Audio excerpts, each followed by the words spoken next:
La parole est à Ariel Veil, monsieur le maire de Paris-Centre. Merci beaucoup. Tout à l'heure, j'ai entendu la citation de Jean-Pierre Lecoq qui citait le piéton de Paris, de Léon-Paul Farc. Bon, je rappelle qu'il finit assez mal, le piéton de Paris, dans ses balades. Alors qu'aujourd'hui, si vous alliez juste rue de l'Hôtel de Ville, à 2 pas d'ici, jusqu'à la librairie, la petite librairie très charmante qui porte ce nom, le piéton de Paris, même vous verriez que cette rue, cette portion de rue est désormais piétonne. Elle est beaucoup plus favorable aux piétons. Et la libraire est très très contente, elle a plus de clients qui peuvent lire et puis même commencer à lire en marchant dans la rue, ce qui en général est un peu dangereux. Alors, vous êtes aujourd'hui partisan des piétons et vous nous dites qu'on fin de les redécouvrir. J'ai l'impression que c'est en fait qu'on joue un rôle inversé, c'est-à-dire que nous, on a toujours défendu le piéton, c'est même au cœur de notre politique publique. C'est le premier point que je voudrais rappeler, c'est que dans la hiérarchie, que je répète aménagement après aménagement, qu'il soit grand, qu'il soit structurant ou qu'il soit petit, il y a toujours au-dessus les piétons. Les piétons, et puis juste en dessous, les transports en commun qui sont pris par des piétons, et puis les vélos, parce que nous suivons en fait une hiérarchie qui est celle de la vulnérabilité. Les plus vulnérables sont au sommet. Et puis aussi celle d'une hiérarchie qui est celle des usages, puisque ce sont les piétons qui sont, c'est le mode de la marche est le plus répandu en ville et en particulier dans le centre de Paris. Et même ça nous amène, contrairement à ce qui est dit ici ou là, parfois à choisir dans des projets d'aménagement, à choisir un projet qui est moins disant en matière de voies cyclables. Je pense à la rue du Renard, à la rue Beaubourg, où nous avons installé 2 pistes cyclables qui sont assez révolutionnaires, mais où nous avons fait le choix, sur une portion, de ne pas avoir une piste cyclable tout le long protégée et séparée, parce que ça nous aurait amené à supprimer la voie de bus, et nous ne le souhaitions pas.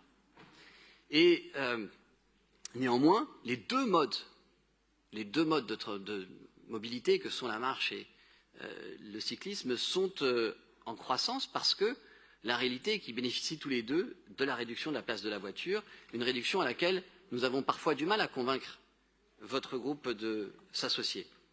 Alors, je ne vais même pas parler des gains en matière de la réduction de la place de la voiture, en matière de réduction de la pollution, des gains pour la santé. Je voudrais simplement parler, puisque c'est vous qui abordez ce sujet, du nombre d'accidents graves et mortels qui sont ainsi réduits. Le nombre de blessés graves a baissé de 40% en 5 ans. Et vous le soulignez vous-même dans l'un de vos vœux, les voitures sont à l'origine de 91% des accidents mortels. Alors, oui, nous allons continuer dans ce sens-là, à réduire la vitesse et à réduire la fréquence, la concentration de la circulation automobile sans l'interdire, puisqu'il y a des gens qui doivent circuler en voiture, mais moins vite et moins nombreux. Et c'est dans ce cadre-là d'ailleurs que s'inscrira la votation bientôt sur les véhicules qui sont les plus lourds, et donc les plus polluants et les plus sollicitants pour cette voirie dont vous avez raison de dénoncer les trous parfois que nous attachons énormément à réparer. Alors oui, aujourd'hui, tous ces principes se formalisent dans la mise en place d'un code de la rue, d'un plan piéton qui est présenté.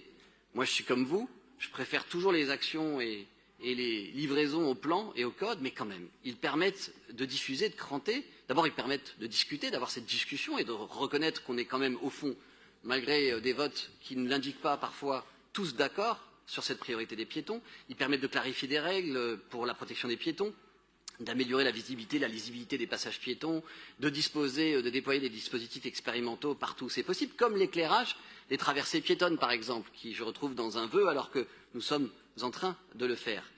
Ou effectivement, avec notre police municipale, d'avoir et surtout nos véhicules, nos gros poids lourds, de s'équiper de détecteurs de lutte contre les angles morts, alors que la loi n'avait pas été votée au Parlement pour l'imposer nationalement. Eh bien, nous le faisons à Paris. Et puis aussi, bien sûr, je pourrais continuer comme ça en évoquant les règles à rappeler aux cyclistes, les règles de base en matière de circulation qui sont comprises dans ce plan.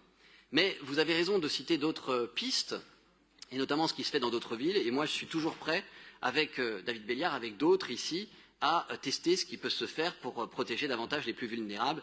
Et je conclus quand même en saluant, j'y suis très sensible, que dans l'un des vœux qui est présenté ce soir, vous repreniez ma proposition. Alors, vous n'allez pas dire que c'est nouveau, que c'est d'une nouvelle religion, puisque je l'avais présenté dès la campagne de 2020. Vous repreniez ma proposition de tester en effet un carrefour à la japonaise, ou Shibuya, comme j'aime bien l'appeler, celui qui permet à tous les piétons de traverser traverser à 3 temps, de traverser tous ensemble dans tous les sens.